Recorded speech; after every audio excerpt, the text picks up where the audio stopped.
Right, so the purpose of this video, and this is take two for anyone who's watching back on YouTube, because I had notifications left on, so they're having to listen to it twice. So if you're watching live on Twitch, then obviously make sure you get involved as much as possible, you know, give your input. This video is being done for selfish reasons, because it's going to actually map out what our guild looks like and how, you know, how our roster looks. We're going to base recruitment off of the end of this video, so it needs to be done right. But if it's being done right for us, then obviously you might be able to watch this back and, you know, base your guild around the same sort of methodology that we're looking at in preparation for TBC. So we want to make the best 25-man raid comp. We are going to be min-maxing. If you don't like that and you're playing for fun and you like playing meme specs, then maybe this video ain't for you. But if you want the best out of TBC and you want your guild to be as strong as possible, then obviously keep watching. So we're going to start with a tank group. You know, we might as well start with the tank, like the main tank, which I'm going to give you reasoning why I would build the group like this. And basically, if you're watching back, I'm going to voice the opinions of chat, and they're going to argue with me why I'm wrong or why I'm right. If they agree, then we just keep moving on, and we're going to fill all 25 spots, you know, based on feedback from chat and my opinion of how I would build the group. And then ultimately we're going to end up with a really solid 25-man raid comp, which we can then use for our recruitment going into TBC, which we play on Mirage Raceway. If you're looking for a guild, you know, we're not taking Classic, as in vanilla Classic, overly seriously at the moment. We'll be doing some raiding, but ultimately we only care about TBC and getting that right. So if we start main tank in group 1, I would put a protection warrior there. I think we're going early on, you know, from let's say tier 4, tier 5, tier 6. You know, in Sunwell Plateau, you know, it could change. You might start using a feral tank as your main tank. But we're going into TBC. We just want obviously the best single target tank early on, which is just straight up a protection warrior. Everybody in chat seems to be sort of agreeing with that. So that's what you want. You know, prop paladins obviously amazing, and yes, there will be a prop paladin in this composition somewhere, as will there be a feral druid. But for your main tank, you know, you want your big beefy tank on Prince or someone like that, you know, being uncrushable, nice and early, and, you know, all those, crit immune and all that. You need that, and a protection paladin does it fairly easy. So Arcax is the protection paladin. Anyone who knows Arcax, shout out, mate. So for this group's going to look really weird, and I think this is where we might have some arguments, because for the tank group, I may do it slightly differently to maybe what you think there should be. So I would use this as the buffer group, if you like. You know, as in, we're not like stacking particular classes in here to buff this group. We're stacking them in here to buff the raid. So I think it'll make a little bit more sense when I start talking about how I've sort of tried to set this up like beforehand. So this is where I would put the Affliction Warlock. So every group, every raid is going to want an Affliction Warlock. You know, obviously it brings the stronger curse, so it buffs all your other warlocks. They're going to have the improved imp, so now you're getting the health, you know, the improved stamina from the imp. So this is where I would slot in the Affliction Warlock. It's not going to be a tank group. There's going to be tanks spread across groups. This is going to be the raid buff group with the prop tank. So this, again, off this methodology, I would also then put the Hunter. And when I say the Hunter, I mean the big boy Hunter. The Hunter that we actually care about, which is the Survival Hunter. Because yes, it can get buffed from other classes, you know, as in, you know, if you've got it in there with a feral druid, so you get the extra crit, for example, you know, 5% extra crit, that's nice, but ultimately you'd rather an extra BM hunter in with your feral druid. So again, this will all make more sense as we start mapping it out, and we can change things around. So if we just go on like my thoughts first, and then you know, we can start moving people around in the groups. So again, I think this is sort of the perfect place for a survival hunter. We're also obviously going to want, again, this is it looks like a very meme specky group, and I think it will unravel and make a bit more sense. But you're also going to want the rep. You're going to want a rep paladin, obviously, in your raid for the 3% extra crit. Now, are you going to want to waste buffs on the rep paladin that you could potentially give to your hunters or your warlocks or whatever way you go? So again, if you're putting a rep paladin in the group, this is a good place to have them, because, yeah, as I say, you're probably not going to waste that slot on somebody else. So if we put a rep paladin in there as well, let's make the group how I think it should look. And then obviously, yeah, we can discuss this group composition. Is there anything we want to move out, anything we want to move in? So this is from a threat perspective, and also buffing the people that are in the group to a certain extent. I would also put an enhancement shaman in. So, well, enhancement or resto, actually. So that your survival hunter and rare are getting buffs. You know, they're getting hero, but you can move. Obviously, in TBC, if you don't know, you can move the shamans around. You know, so straight away, someone said that they'd have resto, which I'm between. As long as there's a shaman in there providing buffs. The only thing is, if you're using a resto, they're probably going to want to be using, you know, their spell power and healing totem and like MP5 totem, opposed to sort of maybe going for things that are going to help the survival and the rep. So, all right, so one enhancement warrior, DPS and rogue. Well, let me just fill a couple of these groups up and see if it starts making sense. And a rogue, you'd put so Dr. Cow, my man, you'd put a rogue in this group. That's interesting. Why would you put a rogue in it? Yeah, we're going to... All right, I'll tell you what. Yeah, there is going to be totem twisting. And I'll be honest with you, with the setup I've got here, there isn't really a melee group. So, not a dedicated melee group. So this is where I said this could, you know, sort of ruffle some feathers. So, let's see if this starts to make a bit more sense. I'm going to put this in... we'll move on to group 2.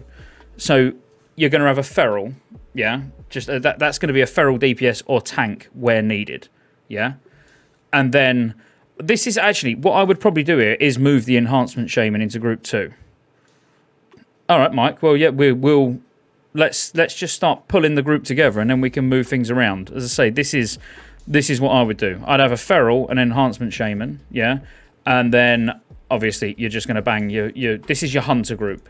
So then you're going to have your 3 BM hunters in there with them. That shaman will obviously be possibly rotated around, you know, for just keeping hero on the hunters. All right. So again, I'll leave the spot in group 1 at the moment open. So could be resto shaman, could be a rogue, could be like, we'll decide what fits in there best, because we probably do want a rogue, and I've not even got a rogue in this setup.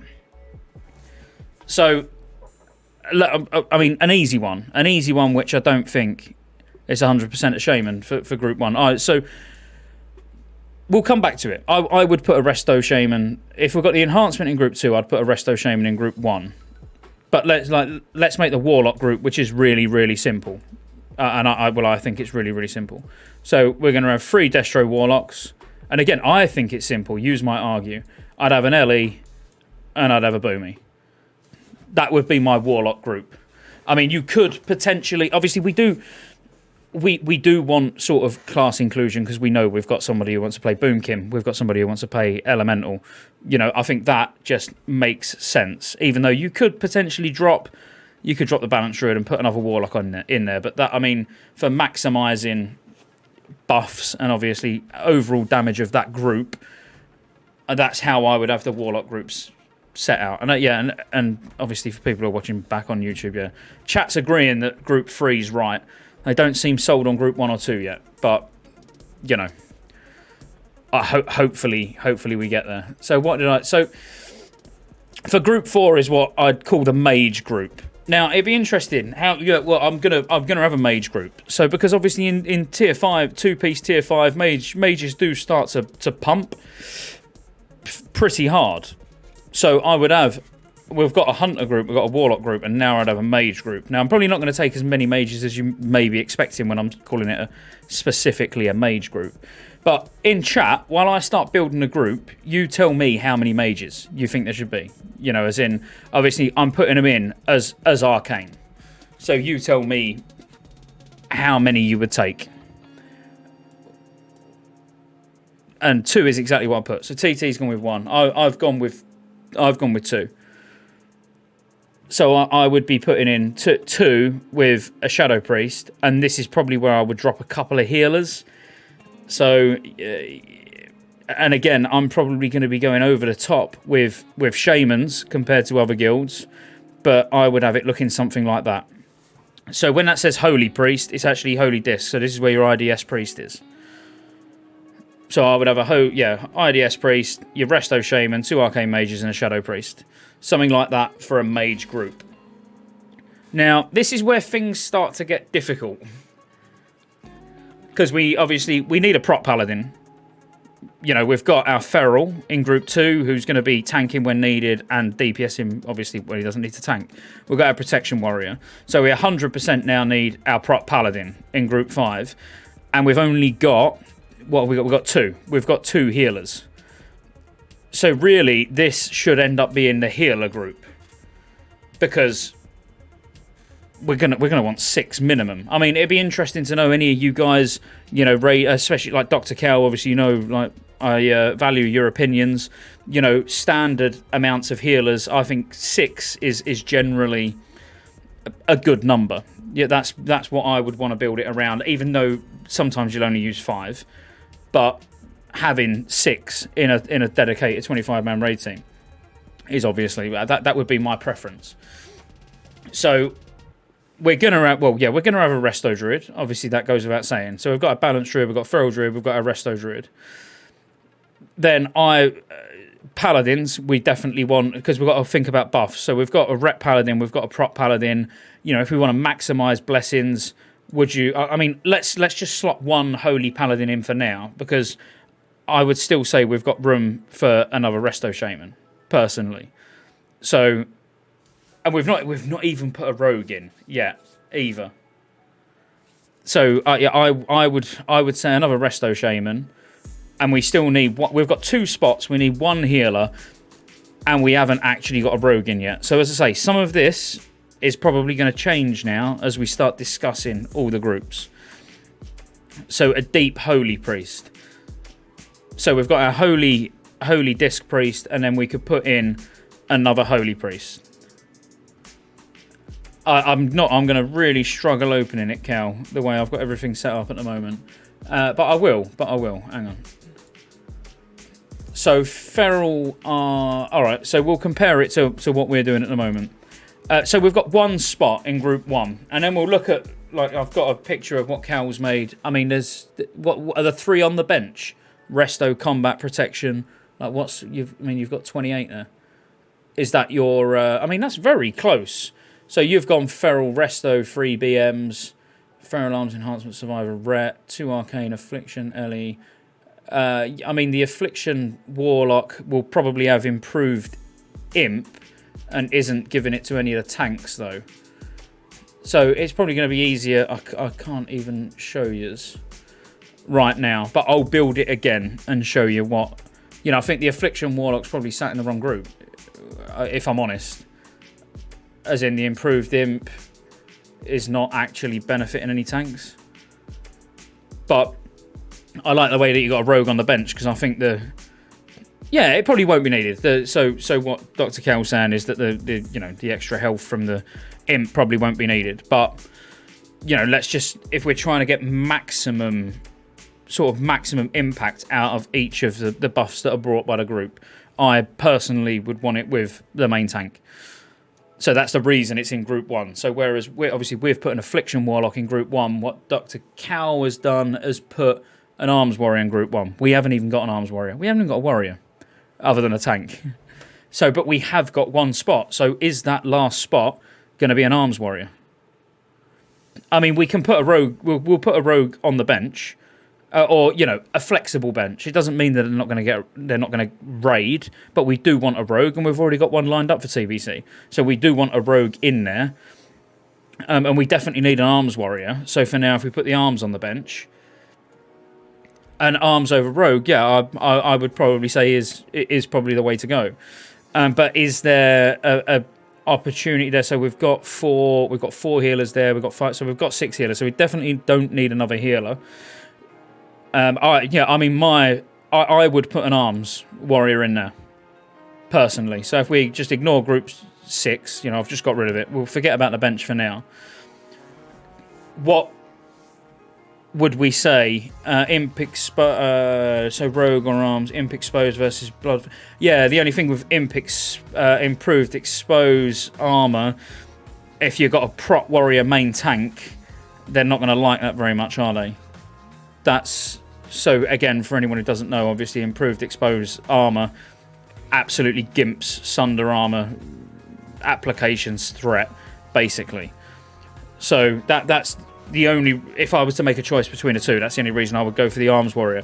If the arms warrior wasn't actually tanking, and let's say it was the prot paladin tanking, then absolutely 100% you'd probably take the rogue. Not probably, you would take the rogue over the paladin. But now let's just go like broad, group by group. What would we change?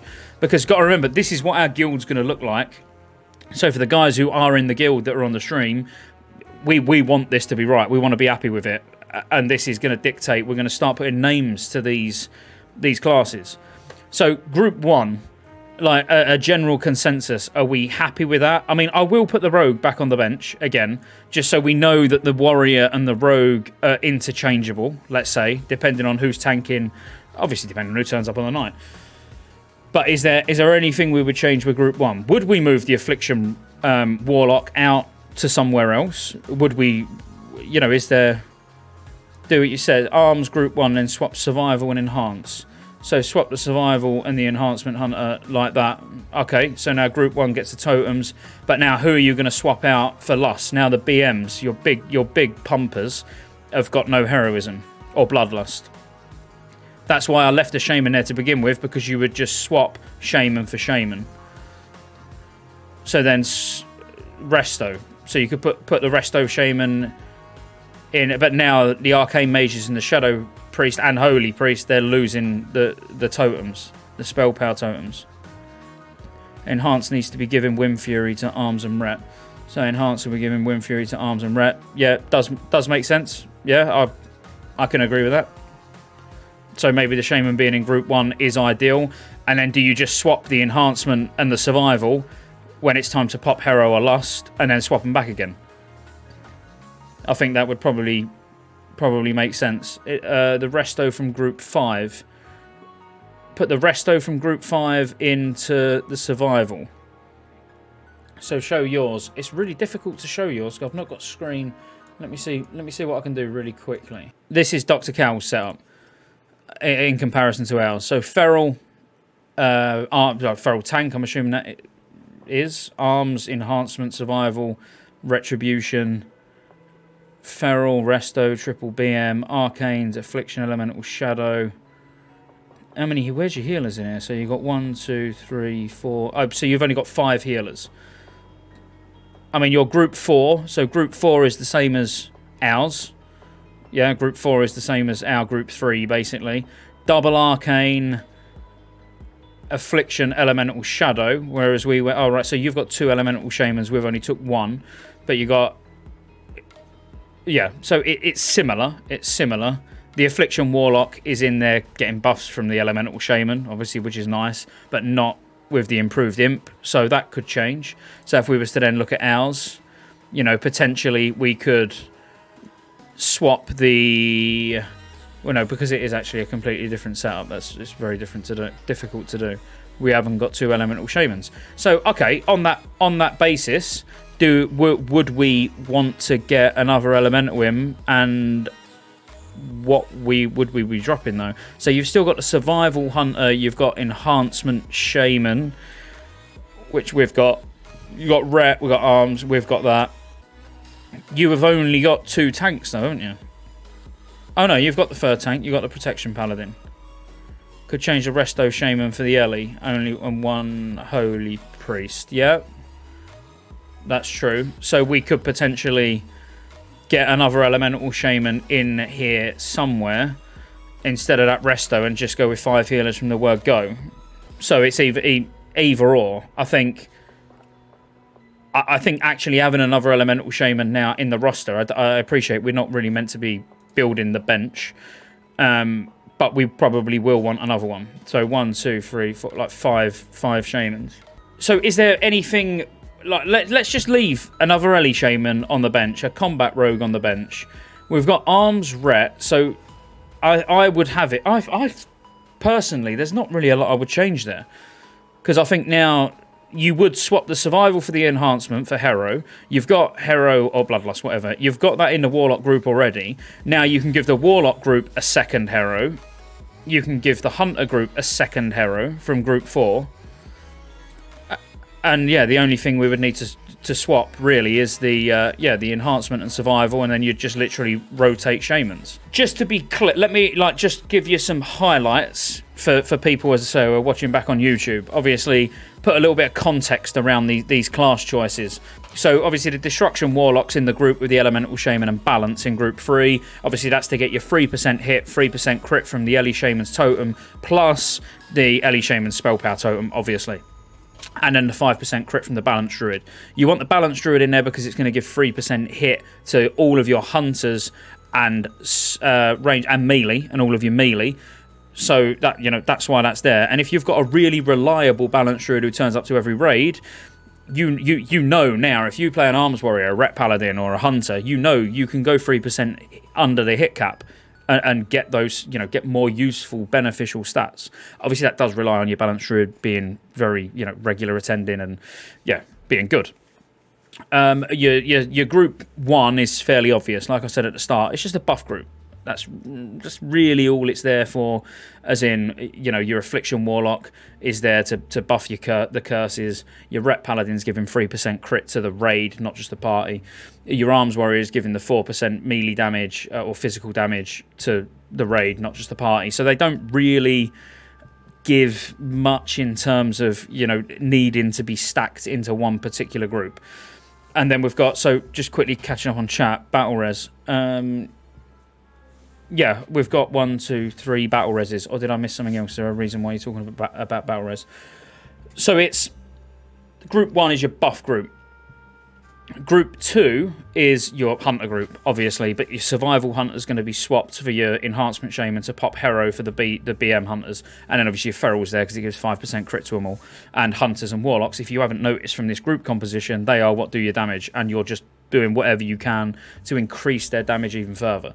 So that's why group 3, yeah, we've already done your Destro Locks, your Elemental Shaman, Balance. Group 4, so Arcane, this could be changed very early on, as in early, in tier 4, having 2 mages in there, they're not going to be Arcane, they're probably going to be Fire or Frost, and this would change. So this is setting up for the future rather than right at the start.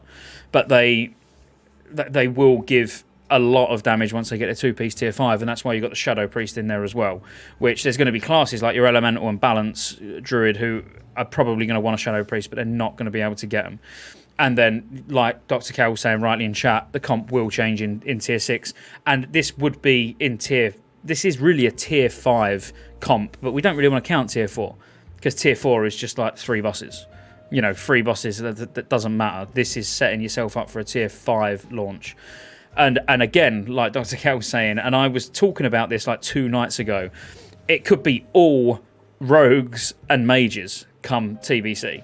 Because if the bosses fall over as easy as they do in Vanilla Classic, then you might just want the burst from Adrenaline Rush, Blade Flurry, and your Arcane Mages like that. They're not going to go They don't need mana management because they're just doing so much damage. Everything's going to be burnt down.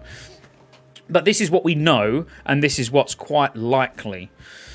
So, yeah, and there's lots of ways you can work around this. But as I say, for me, this is like selfish. This whole video is selfish because this is building our roster for the guild. And I want to make sure, while I'm just finishing up on the other groups, everybody who's invested in this guild, like in chat, obviously say that you're happy or you're not happy, because once we say we're happy, this is what it's going to be. And as I say, we've got to remember, arms warrior, combat rogue, you know, they're going to be interchangeable. And yeah, actually, a good point, Roosed, is we already agreed to have 2 shadow priests. I mean, we can temporarily put another one in there just so we've got it, you know, and 2 of them will probably get in a group at a time. So double shadow priest, double arcane, resto shaman. So yeah, again, yeah, can absolutely work, and could go with group 4 and drop the extra holy. Go with group 4. What? So drop the holy out and put the shadow in. Yeah, because that still leaves us 5 healers, don't it? So yeah, that actually probably works better. And then there's a bit of flexibility here to be moving the shadow priests around where needed. Early on, if the healers are struggling, we might want to drop it in, you know, literally just drop it into group 5 like that and leave the prot in group 4, you know, to give the healers a shadow priest. You know, it's a solid, we need to look at it as an overall comp. So rounding up, it looks like everyone's pretty happy, and we've actually built a bench of 3, but we're arguing between whether having a bench of 5 or a bench of 10 in total for a proper Classic launch. But obviously that's going to depend as we go through Classic on attendance and everything else, you know, as in before we get to TBC, if we see we've got like 28, 30 people that are so reliable, they're always there, we won't need any more. So I think that is going to be able to be adjusted. And again, yeah, Arcax, the shaman in group 1 can be in group 2, it can be in group 1, whatever, you know. Overall, as a composition, we may swap the odd person round, like putting the shadow priest in with the healers early on, because the mages won't be arcane. They won't need, you know, they won't need 2 shadow priests in there until tier 5 when they're in, yeah, when they've got their 2-piece tier 5. So, but overall, that's it. And obviously, group 5 just doesn't matter. Group 5, we're not even looking at buffing anyone. The group 5 is just a group that's been chucked together. I'm gonna leave it there. So if you're watching back on YouTube or you're watching the VOD back on Twitch, whatever, this is our raid group. So the good fellas on Mirage Raceway, setting up for success in TBC now. If you need a guild, get on Discord, come say hello.